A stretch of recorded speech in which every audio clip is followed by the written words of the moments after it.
Hey folks, so last time we talked, I introed this little guy, had a pile of parts sitting on the roof. Well, it's built now. I've dailied it for a few months. Unfortunately, with the extra power it's making now, the clutch isn't holding up. So you can maybe make out here, I've got a whole pile of parts in the back of the car. That's up for the next video. For today, I wanted to give you guys an update and kind of talk about where we've been, what we've gotten done, and what she's doing. So let's take a quick peek under the hood. If any of you follow me on Insta, you probably saw some of the pictures of the engine on the stand with the crazy powder coat. There's that. So if anybody's interested, that color is called Blue over Super Chrome, both from Prismatic Powders. Did all the powder coating at home in a little oven I got for free off Craigslist. So anything interesting under here, I ended up going with a magnetic crank trigger wheel. The optical sensor I found out worked really well until it got leaves and debris in it, and then it would cause really bad timing issues and misfires. And so we went back to the magnetic because I've used those in the past with pretty good success. I do have a timing cover for this. I took it off at one point because I had front crank seal leak and I was trying to make sure I had it fixed, so I'll put the cover back on at some point. Other quick things: intake manifold. You guys saw the raw version of this on top of the car. It's all powder coated now. 90 Toyota Corolla throttle body. These injectors I got from a guy just down the road from here. Hooked me up. I called him, told him what I was doing, told him that I had machined the bosses for what size injectors and what kind of what my power goals were. And I think these are actually stock out of like a 94 Supra. They're 330cc injectors. They seem to handle just fine. I'm only making about 7 pounds of boost right now. I do have a Mac valve here on the boost, on the wastegate, for some boost control. I've got it pretty tame right now, just because this thing is all stock internals. I just wanted it a little bit more power. It works out pretty well.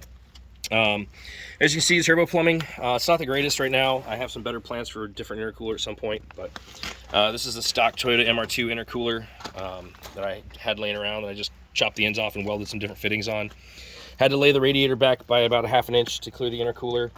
And then GMLS coils. My distributor I turned into a camshaft position sensor. So in there, the rotor, where the rotor used to be, is just a aluminum slug with a single magnet on it that's picked up by this Hall effect sensor. And all of this is running off of a Speeduino ECU that I built, and based on the 0.43 design, I reorganized the board to make it a little bit better layout for my purposes. I can't fortunately show you that because I buried it under the center console. But I think the wire tuck turned out pretty good. Everything's clean under here. You can see pretty well how everything's going.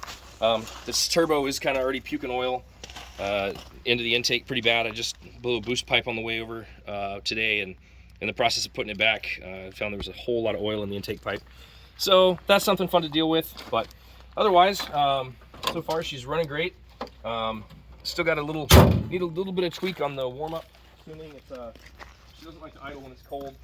It's already warmed up now, but starts right up, runs pretty good.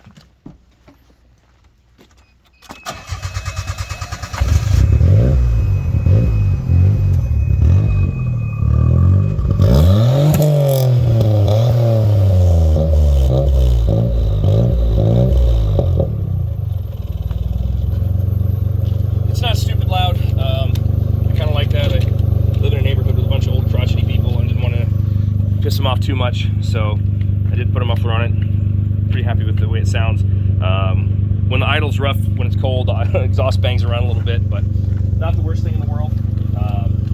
So yeah, hang tight. We'll go for a quick little rip, see what she does.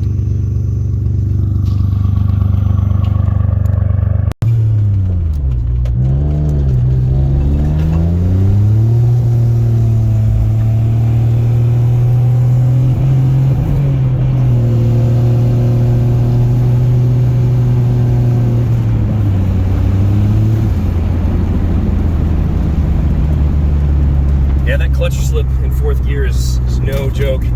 Like, you'll be growing along at like 45, grab 4th gear and like mash it, and you stay at 45 and the engine revs to the moon and you're not going any faster. So I do have a plan for that though. So it turns out no one makes a performance clutch for a 3-cylinder Geo Metro. Shocker.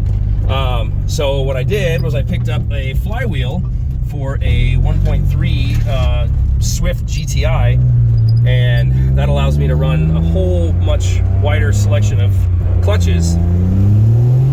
Now that's tire spin. No, that was clutch slip too.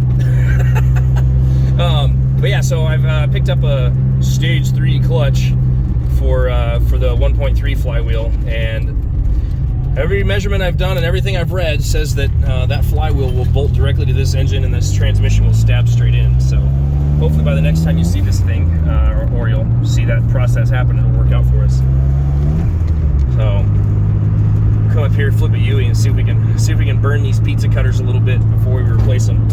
If you look right behind me, I've got some considerably larger rubber that we're gonna hopefully swap onto here. I'll go into more detail in the next video about the ridiculous process I went through to adapt bigger wheels, tires, and brakes to this thing. But kind of feel like I may have climbed a mountain just to see the stream on the other side. All right, let's see if we can burn some pizza cutter and get a shot out the window.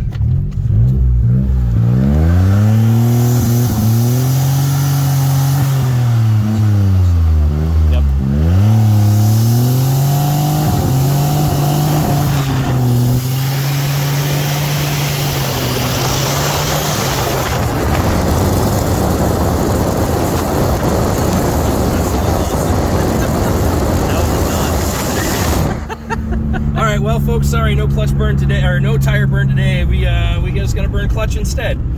Now, part of the reason we're doing this work, we're gonna move forward on the next video.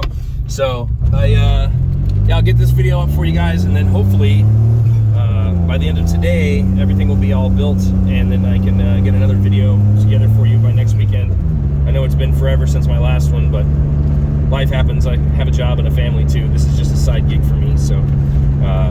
Yeah, stay tuned, and I'll give you guys what I got.